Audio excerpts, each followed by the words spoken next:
about whether this was an OMB budget or a US DOE budget. This is your budget? This is our budget working in concert with OMB. Okay, and in the budget, in several places, it states that the programs that are cut to the tune of $9 billion could be supported by, quote, other federal, state, local, and private sources.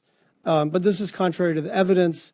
As you likely know, state funding for education has been declining at all levels, state, county, city, and I know you know that there is not private foundation money to the tune of $9 billion a year. So how are we going to come up with $9 billion, or do you think there should be $9 billion less spent in education overall?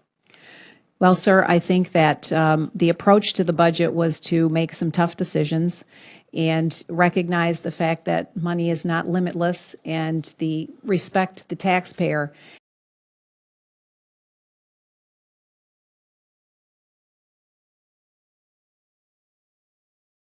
Now, I'm going to tell you guys just a little story. So, when I was about 5 or 6 years old, I got the opportunity to see my very first Gaslight Theater play ever. Now, the Gaslight Theater is a community theater put on by people here in town. I was so excited because I wanted to see the costumes, how the stage looked, and how the characters on stage interacted with the audience.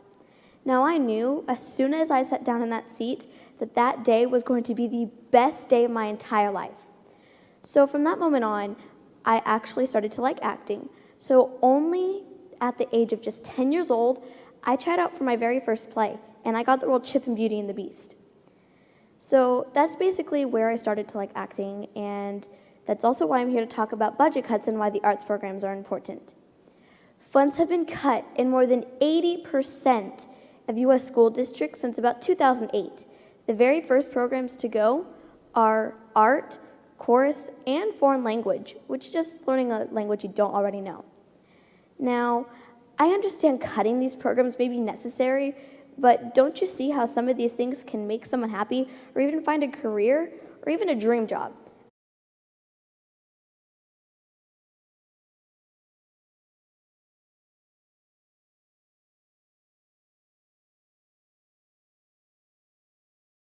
We lost our art classes. We used to have band, we used to have choir. It'd be cool if we had a nurse. My daughter's in 2nd grade and she's in a district that goes to school 4 days a week. It was never just about giving teachers a raise. It's really about the fact that I only have 29 textbooks for a group of kids of 87, and I wish I was exaggerating.